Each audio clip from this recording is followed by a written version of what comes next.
Terima kasih Tasya. Oke, mungkin boleh di-share materinya.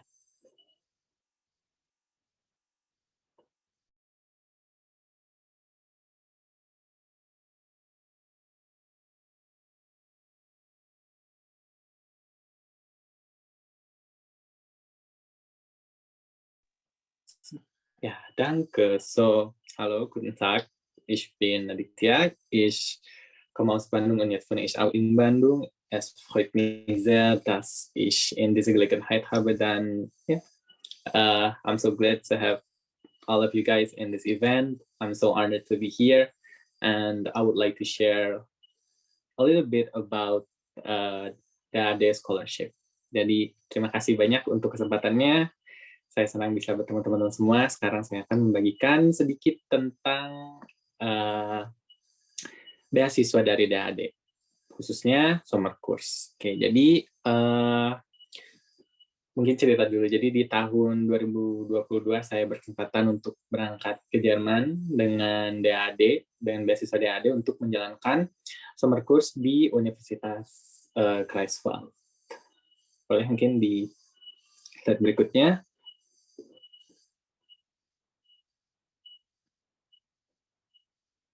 Ja, so Ahoy von der Heimathafen der Romantik Greifswald. Ya, jadi mungkin pasti ada yang sudah tahu dan mungkin ada yang belum tahu juga ya dengan kota Greifswald itu ada di mana. Kota Greifswald itu ada di daerah Mecklenburg-Vorpommern, itu di daerah utara 4 jam dari Berlin dan merupakan daerah yang memiliki perbatasan langsung dengan laut sehingga memiliki julukan Heimathafen, ya. Home of kota pelabuhan. Oke, dan di kesempatan kali ini kita akan membahas 3 poin penting dari persiapan untuk beasiswa itu sendiri, untuk summer course DAD. Berikutnya penjelasan tentang programnya, apa saja yang dilakukan ketika mendapatkan summer course, dan beberapa tips untuk teman-teman yang mempersiapkan atau tertarik juga untuk mendaftar scholarship dari DAD. Berikutnya.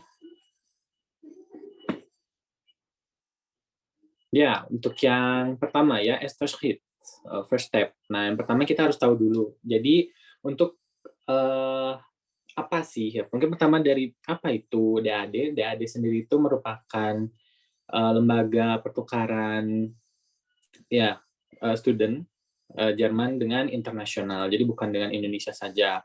Nah, dari DAD sendiri ini, DAD menawarkan banyak beasiswa, mulai untuk dari yang undergraduate sampai PhD, itu semuanya ada di DAD. Dan salah satunya untuk yang bisa teman-teman coba itu adalah summer course, karena summer course ini mungkin bisa dibilang yang paling mudah dan ini range-nya umum juga. Jadi selain teman-teman yang belajar bahasa Jerman, yang belajar di studi lain atau ya bidang lain juga itu bisa.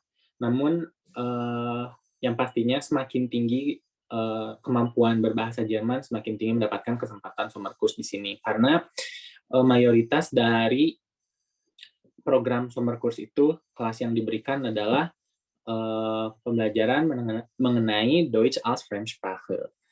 Nah, untuk teman-teman yang tertarik, sebelum mendaftar mengikuti summer course, itu teman-teman bisa memilih 3 program yang tertarik bagi teman-teman. Karena selain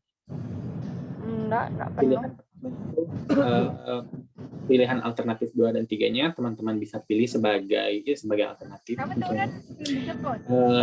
Dan kemungkinan itu juga yang harus berkaitan, yang saling berkaitan, jadi tidak terlalu jauh. Jadi harus benar-benar dipilih 3 programnya, termasuk kampusnya di mana, program yang akan diberikan, servis yang diberikan apa saja. Gitu. Jadi dicari tahu dulu programnya itu tentang apa, apakah studi tentang bahasa, studi tentang kedokteran, atau engineer, itu semuanya ada juga di summer course. Jadi teman-teman harus lihat, ada juga penawaran belajar bahasa Inggris juga gitu. Jadi teman-teman harus pastikan bahwa yang teman-teman pilih itu setidaknya Deutsch als Fremdsprache gitu ya. Nah, lalu ya, nulis dan recherchieren, diketahui programnya lebih detail, itu ada di kota mana, apakah kota tersebut cocok bagi teman-teman. Mengapa bisa dibilang cocok? Karena, ada beberapa kota yang memiliki sejarah, yang sesuai dengan, eee, subjek yang teman-teman pelajari di kampus. Contohnya, jika teman-teman belajar di Heidelberg, nah di situ kan salah satunya ada universitas tertua di bidang pendidikan. Nah, di situ juga bisa menjadi, salah satu kesempatan yang teman-teman dapatkan melalui sumber kurs ini. Lalu, ya berikutnya mempersiapkan dokumennya, ya termasuk persyaratan seperti CV dan lain-lain, nanti akan kita bahas lebihnya. Dan berikutnya, Hochladen dan unggah di website DAAD. Pastikan sebelum deadline. Untuk deadline-nya sendiri, itu juga macam-macam untuk setiap programnya. Nah, jadi ini ada screenshot ini ya, salah screenshot lamanya dan salah satu program. Ketika teman-teman buka di dalamnya, itu ada penjelasan detail mengenai programnya dimulai kapan, hingga kapan untuk periodenya, untuk penjelasan programnya secara mendetail apa yang dipelajari, belajarnya berapa lama, untuk durasi perharinya, dan ada juga tanggal deadline untuk pengunggahan dokumen yang dibutuhkan. Boleh slide berikutnya. Nah, ini salah satu contohnya ya. Ini di sini universitasnya itu ada di Universitas Leipzig. Nah, di sini untuk yang dipelajarinya itu Deutsch berbagai level A1, A2, B1, B2 dan C1. Cuman ini juga di sini ada kesempatan belajar A1 dan A2, cuman sepertinya yang lebih mendapatkan banyak kesempatan summer course di level A1, A2 itu kebanyakan negara yang di bagian Eropanya juga, karena ya itu kesempatan mereka untuk mempelajari bahasa Jerman di sana kan lebih tinggi dan Jerman juga lebih banyak digunakan kan di negara Eropa. Nah, untuk standarisasinya di Indonesia sendiri sekarang sudah mulai banyak ya, bahkan dari setiap universitas juga mengharuskan bahwa mahasiswanya minimal bisa lulus dengan sertifikat B1 atau bahkan B2. Nah, lalu untuk keperluan yang lainnya seperti Ausbildung itu kan sudah mulai di level B1 juga. Jadi untuk kita sebagai pembelajar bahasa Jerman di Indonesia yang ingin mendapatkan beasiswa untuk belajar ke Jerman, jadi setidaknya sertifikat yang sudah kita pegang itu di level B1. Makin tinggi levelnya, semakin tinggi kesempatan dapatnya juga. Oke, berikutnya.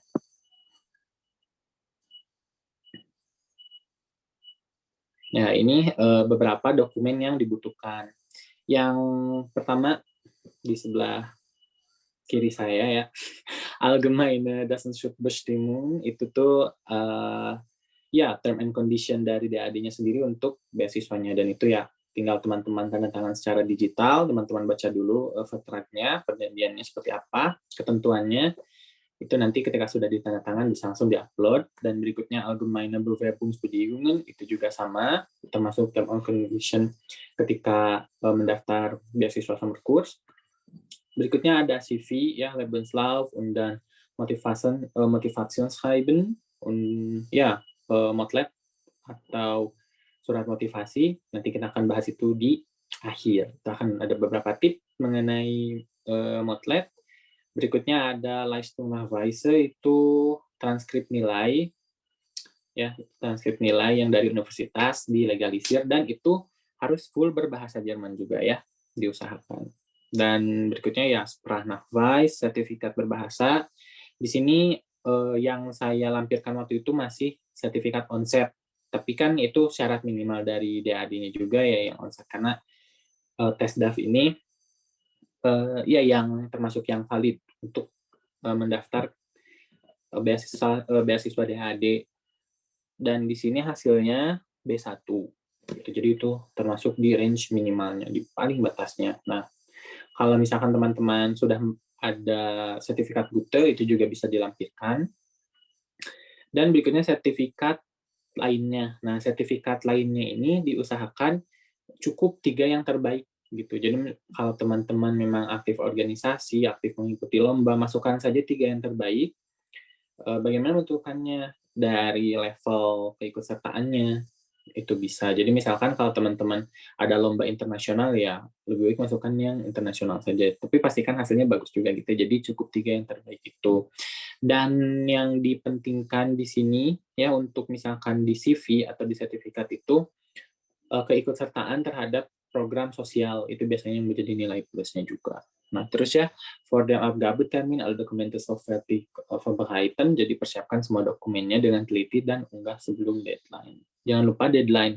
Setiap universitasnya, setiap programnya, karena beda-beda, jadi usahakan ya sudah upload semuanya di 1 minggu sebelum deadline, biar lebih santai. Ya, halaman berikutnya. Nah, ini untuk laman untuk upload semua dokumennya ya, nanti teman-teman akan mengisi for the program itu tuh ya program yang akan di-funding, akan yang disupport oleh adik itu ada apa aja, nanti banyak pilihannya. Pokoknya di website ini teman-teman tinggal memasukkan semua data yang diperlukan. Halaman berikutnya. Itu karena miniaturnya itu jadi saat teman-teman sudah berhasil mengupload, tinggal menunggu hasilnya. Nah, waktu itu saya upload di bulan Desember dan baru datang hasilnya di bulan April. Ya, das Ergebnis wird per email im April an Sie geschickt. Hasil akan dikirimkan ke email pada bulan April. Dan wenn Sie die email nicht erhalten, bedeutet das, dass Sie das Stipendium nicht bekommen haben. Jadi kalau misalkan teman-teman tidak mendapatkan email dari DAD-nya, berarti tandanya tidak dapat. Jadi tidak akan ada pernyataan bahwa kita belum mendapatkan beasiswa tersebut. Jadi memang ya untuk yang menerimanya langsung akan mendapatkan email penerimaan, dan bagian belum itu memang tidak akan mendapatkan email apapun. Dan di sini saya menuliskan saya mendapatkan hasilnya di bulan April karena memang waktu itu saya daftar di bulan Desember, tepatnya April. Tadi ketika saya cek lagi website DAD-nya, ternyata sekarang deadline-nya banyak yang bergeser ke April sampai Juli gitu. Jadi mungkin akan lebih cepat juga hasilnya karena kan ini targetnya summer dan periode summer itu kan Juni, Agustus, September. Jadi kemungkinan akan lebih cepat juga. Halaman berikutnya. Nah, ketika teman-teman sudah mendapatkan kabar bahwa teman-teman mendapatkan beasiswanya, yang harus dipersiapkan berikutnya ini cukup banyak. Yang pertama, jika teman-teman belum mempunyai paspor, itu harus langsung sign up, ya harus langsung daftar ke imigrasi untuk membuat paspor sesegera mungkin, ya ajukan secepatnya, termasuk visa juga. Untuk visa, ya ada di gambar yang di kiri atas. Itu untuk visa itu ketentuannya ada di website German Embassy, apa saja yang harus dilampirkan, termasuk undangan dari universitas yang menerima beasiswa kita, tiket pesawat pergi dan pulang, asuransi. Nah, pastikan juga asuransi ini yang mengcover dari kita berangkat sampai kita kembali ke Indonesia. Nah, itu asuransi. Jadi di sini saya lampirkan ada 3 asuransi. Yang pertama dari DAD itu asuransi yang generali, lalu yang CAB itu asuransi keberangkatan saya dan asuransi kepulangan saya dengan aksa mandiri gitu. Jadi memang yang di cover oleh DAD itu ketika kita tiba di Jerman sampai ketika kita terbang kembali ke Indonesia. Nah, ketika kita sampai di Indonesia dan kita pergi dari Indonesia itu tidak di cover oleh DAD. Jadi itu termasuk ke asuransi tambahan. Lalu untuk pengajuan visa seperti itu, karena nanti misalkan dokumen apa saja yang harus dilampirkan itu semuanya ada di website German Embassy, atau bisa juga teman-teman akses via VFS Global. Dan selain itu untuk mempercepat pengajuan visa, usahakan teman-teman mengambil terminnya dulu ya, karena biasanya termin untuk visa itu cepat habisnya gitu. Jadi usahakan ambil terminnya secepat mungkin. Bebas di tanggal berapa aja, yang penting ketika ada tanggal yang kosong harus langsung ambil aja. Selain itu, jika teman-teman ya ada planning untuk extend, Berarti itu untuk asuransi dan akomodasi lainnya itu juga harus sama-sama dilampirkan di pengajuan visa. Rekening koran juga itu bisa mempercepat proses pengajuan visa. Berikutnya.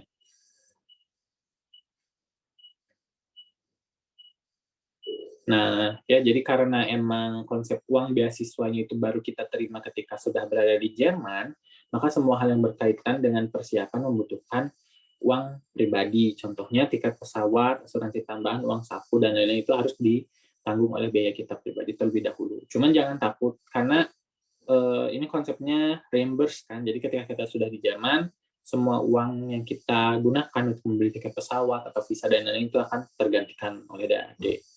Lalu untuk pembuatan visanya hanya bisa di VFS Global, Jakarta atau Surabaya.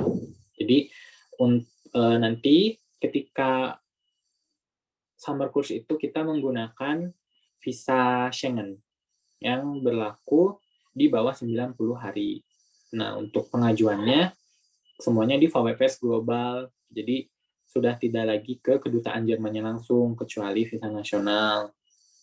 Visa nasional juga sekarang kalau nggak salah harus ke VFS juga ya. Jadi semuanya melewati pihak ketiga ya, VFS Global itu. Dan untuk penerima beasiswa DAAD tidak dikenakan biaya pembuatan visa atau gratis. Jadi biasanya untuk pembuatan visa itu akan ada tagihannya ya, yang harus dibayar kayak seperti servis dan lain-lain. Nah, tapi karena kita penerima beasiswa DAAD, jangan lupa nanti ketika di VFS bilang ke kita penerima beasiswa dari DAAD. Jadi itu akan digratiskan. Paling biaya tambahannya jika kita memilih visanya dikirimkan ke rumah, nah kita membayar biaya untuk ekspedisi itu. Untuk total beasiswa yang diterima di tahun 2022 kemarin itu di 2.236 euro. Itu tuh inggesamnya ya, totalnya ya, karena setelahnya akan dipotong untuk biaya kurs dan akomodasi, ditambah excursion atau kegiatan outdoor studi tour lah ya, dari kampusnya kalau memang ada.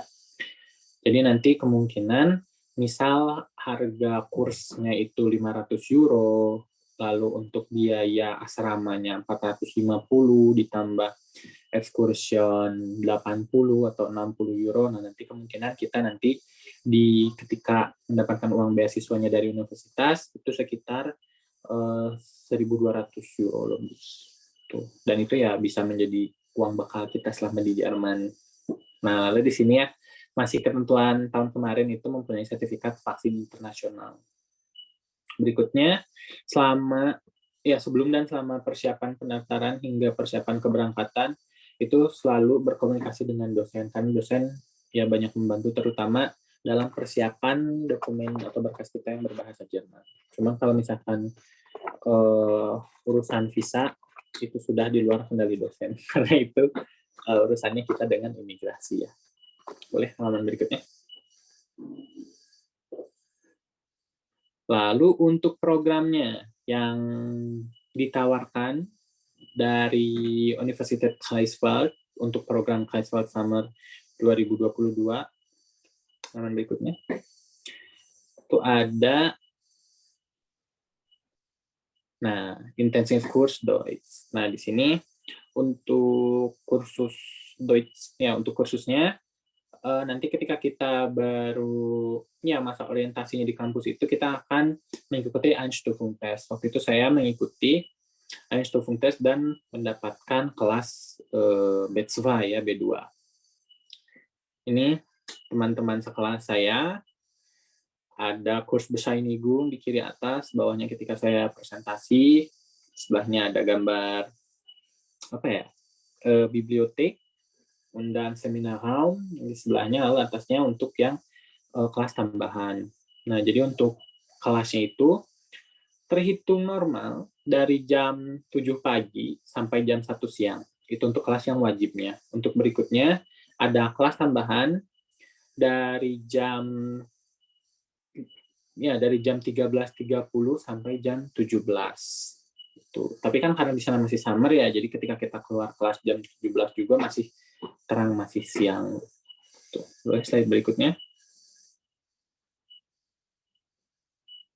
Nah, ini excursionnya, ya kegiatan ini ya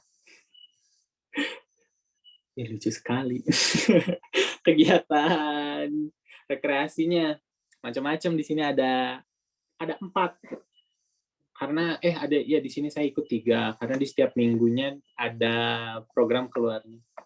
Nah, yang pertama tuh ada di yang kiri atas, di yang bawah, dan sebelahnya itu teman saya kegiatan kayak tour ya, itu di sekitar sungai dekat kampus. Lalu ada Klettern atau climbing, ada juga ya kita main ke pantai. Waktu itu kita main ke Susu, Isle of Usedom, dan itu yang ada saya foto sama ikan itu di Stralsund, itu Oceanium. Nah, itu semuanya bayar lagi ya ekstra. Yang untuk ke pantai 80, untuk ke akuarium 60 kalau nggak salah. Boleh slide berikutnya.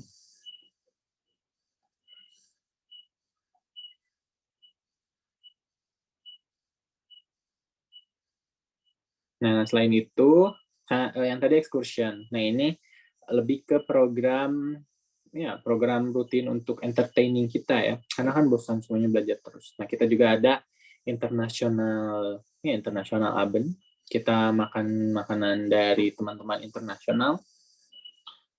Di sebelah kanan atas, makanan-makanannya. Lalu kita tur ke kotanya juga pasti itu sebagai orientasinya. Lalu ada film Abend, itu nobar, juga ada grillen party, tidak lupa ada juga grillen party di kiri atas. Dan foto yang party terakhirnya itu ketika perpisahan, Abschied party, ketika Abschied party. Boleh slide berikutnya. Nah, selain itu kan program yang teman-teman dapatkan dari beasiswanya. Kebanyakan ya belajar, dan ketika teman-teman ikuti wisata yang keluar juga itu kan kebanyakan belajar mempelajari juga ya tentang kotanya, karena kita juga main ke beberapa museum juga gitu. Itu kan jadi hampir semuanya belajar. Cuman ada juga bonusnya, dan mungkin bisa dibilang sebenarnya kebanyakannya bonus karena di sana kan matahari baru turun jam 9 malam, matahari baru turun. Jadi ketika kita keluar kelas jam 5 atau jam 1, itu kita masih bisa menjelajahi negara Jerman. Boleh slide berikutnya. Ya, waktu itu saya memiliki kesempatan untuk datang ke Berlin 3 kali. Jadi di sini ada 3 kostum. Karena saya paling dekat ke Berlin ya, jadi ke Berlin saya sampai 3 kali, dan itu sifatnya mendadak gitu. Pulang dari kampus, tidur, bangun jam 7, langsung berangkat ke Berlin tiba-tiba. Karena ya ketika lagi di Jerman ya ngapain tidur, mending kita kan menjelajah gitu ya. Sudah dikasih uang bekal juga dari DAD, mending dipakai untuk menjelajah. Dan kebetulan juga kan tiket transportasinya gratis menggunakan 9 € tiket gitu. Jadi cukup satu kartu akses itu bisa kita gunakan ke beberapa transportasi. Boleh slide berikutnya. Nah, ini ada foto di Hamburg dan Schwerin. Ya gitu. Dan ini ya jalan-jalan. Boleh slide berikutnya. Nah, ini juga ada foto ketika 17 Agustus. Waktu itu saya sama teman-teman dari Indonesia, kita janjian untuk bertemu di KBRI Hamburg, Kedutaan Besar Republik Indonesia di Hamburg. Kita di sana merayakan 17 Agustus, Hari Kemerdekaan Indonesia, dengan warga negara Indonesia lainnya yang ada di Jerman. Lalu itu ada foto saya dengan teman-teman di Greifswald. Nah, itu ada foto saya lagi naik sepeda. Boleh slide berikutnya. Nah, lalu ini tips untuk pembuatan motivation letter. Nah, Motlet ya, motivation schreiben. Dan ya, Untuk format penulisannya, itu usahakan tidak lebih dari 2,5 halaman. Jadi minimal 1,5 dan maksimal 2,5 halaman ya. Untuk besaran fontnya di 12 dan paragrafnya abzats spasinya itu di 1 atau 1,5. Lalu ditulis dengan jelas ya. Klare Gliederung, Oberschrift, nama universitasnya semuanya dijelaskan dengan clear dan Anrede-nya sehr geehrte Damen und Herren. Lalu untuk Inhalt, untuk isi, untuk konten, dann ja, machen Sie deutlich, dass Sie sich Gedanken über Ihre Interessen und über die gewählten Kurse gemacht haben. Dan ya, jadi ketika teman-teman menulis motivation letter, pastikan teman-teman sudah tahu program mana yang tertarik bagi teman-teman dan mana saja yang ingin teman-teman ikuti. Lalu, der Kurs sollte zu Ihren Interessen, Fähigkeiten und Zielen passen. Informieren Sie sich über die Inhalte der Kurses. Jadi, pastikan itu sesuai dengan ketertarikan, kemampuan, dan goals teman-teman.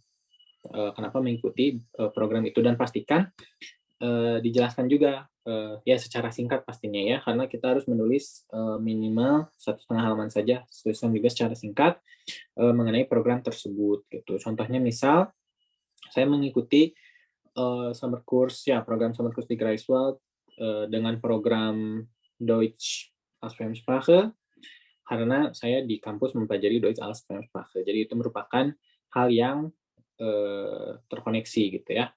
Berikutnya, informieren Sie sich über die Stadt. Das ist auch wichtig, itu juga penting ya. Ja, wo die Kurs stattfinden wird, denn Sie lernen auch außerhalb des Kurses viel. Vielleicht haben Sie einen Kurs zum Thema Deutsch für Techniker und in der Stadt gibt es ein technisches Museum. Jadi pastikan jelaskan juga kenapa memilih kota tersebut. Gitu. Misalkan, ya jika teman-teman memilih kota Heidelberg, di sana kan ada salah satu universitas universitas pendidikan tertua ya, Pädagogische Hochschule Heidelberg. Nah, pastikan itu sesuai juga, diinformasikan tentang kotanya, kenapa teman-teman memilih itu. Und dann schaffen Sie die Verbindungen zu Ihrem Studium. Vielleicht können Sie in Deutschland zu Ihrer Bachelorarbeit betreiben. Jadi, ya hubungkan juga dengan yang teman-teman pelajari di kampus. Jika teman-teman misalkan mengambil contoh untuk sumber course didaktik metodik, itu kan sangat berguna bagi anak pendidikan.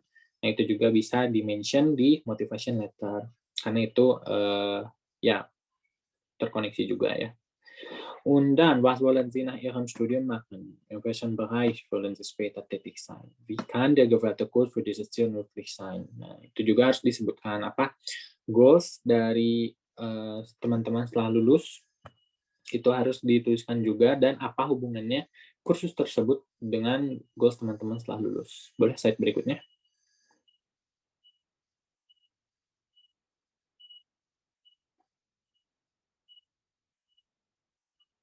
Dan ja, schaffen Sie Visionen oder klare Vorstellungen. Zum Beispiel, in 10 Jahren will ich ein Masterstudium Deutsch als Fremdsprache abgeschlossen haben und meine eigene Sprachenschule eröffnen. Nah, itu contoh paling clear-nya ya.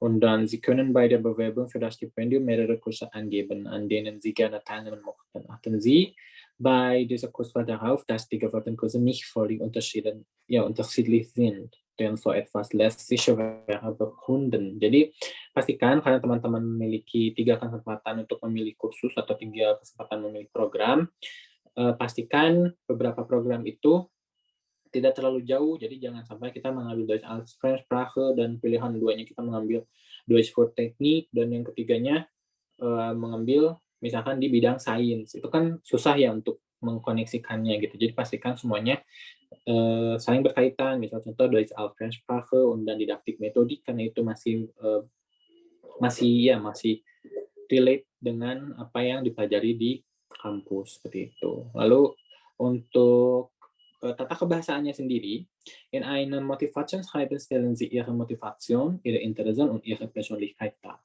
Und dann schreiben Sie Ihren Text alleine. Fehler zu machen ist normal. Und dann fehlerlose Texte auf C2-Niveau erwecken eher den Eindruck, dass Sie Ihren Text nicht selber geschrieben haben. Jadi untuk penulisannya itu usahakan menulis sendiri saja, dan apa yang ingin kita sampaikan di motivation letter itu. Jadi jangan terlalu bertele-tele, jangan sempurna, karena tidak ada yang sempurna, karena Fehler zu machen ist normal. Jadi membuat kesalahan itu normal. Yang pasti kita menulis motivation schreiben itu dengan jelas dan jujur gitu. Jadi jangan sampai kita memberikan bigger picture, tapi kita tidak tahu bagaimana cara menggapai goals itu. Misal kita menulis di di motivation schreiben kita mengambil didaktik metode dengan harapan di masa depan ingin memajukan sistem pendidikan yang ABC. Tapi kita tidak tahu bagaimana cara mendapatkan step itunya. Itu tidak menjelaskan bagaimana untuk meraih goals itunya gitu. Jadi jangan sampai seperti itu karena itu terlihat terlalu mengada-ngada atau ya visinya kurang jelas gitu. Kita masih miss step, kita masih tidak tahu step kita mau kemana. Jadi yang penting jujur apa yang akan kita lakukan dengan kursus tersebut dan ya berdoa. Dan verwenden Sie keine Textvorlagen aus dem Internet. Jangan menggunakan template dari internet ya. Jangan copy paste und verwenden Sie keine Texte ohne die Quelle anzugeben. Jadi kalau misalkan teman-teman mengutip beberapa bahasan dari internet, jangan lupa masukkan sumbernya. Dan der letzte ist, schreiben Sie einen klaren, sachlichen Stil. Ein emotionaler Stil ist selten überzeugend. Jadi ya cukup tuliskan dengan jelas dan to the point saja. Jangan terlalu bertele-tele seperti bevor die meine Lehrerin starb, sagte sie zu mir, Kind, du bist meine beste Schülerin, du musst nach Deutschland gehen. Itu akan terlalu di-skip karena ya kita harus tahu juga posisinya yang membaca motlet kita itu membaca ribuan motlet dari pelamar yang lain juga gitu. Jadi usahakan motlet kita itu to the point juga. Gitu. Boleh slide berikutnya.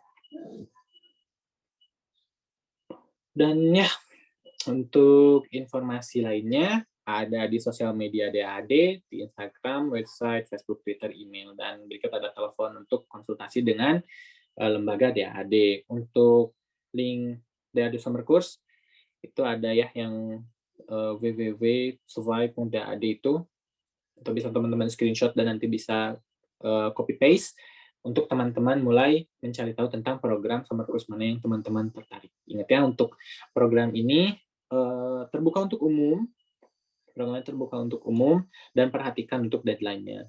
Tadi ketika saya cek website DAD tentang Summer Course ini, kebanyakan yang deadline di bulan April, Mei, dan beberapa masih ada di akhir Juli. Jadi mungkin kalau ada yang ingin mencoba, masih ada untuk mengikuti yang program Juli. Gitu. Untuk pendaftarannya, Stipendium Bewerben di portal.daad.de. Slide berikutnya. Dan ya,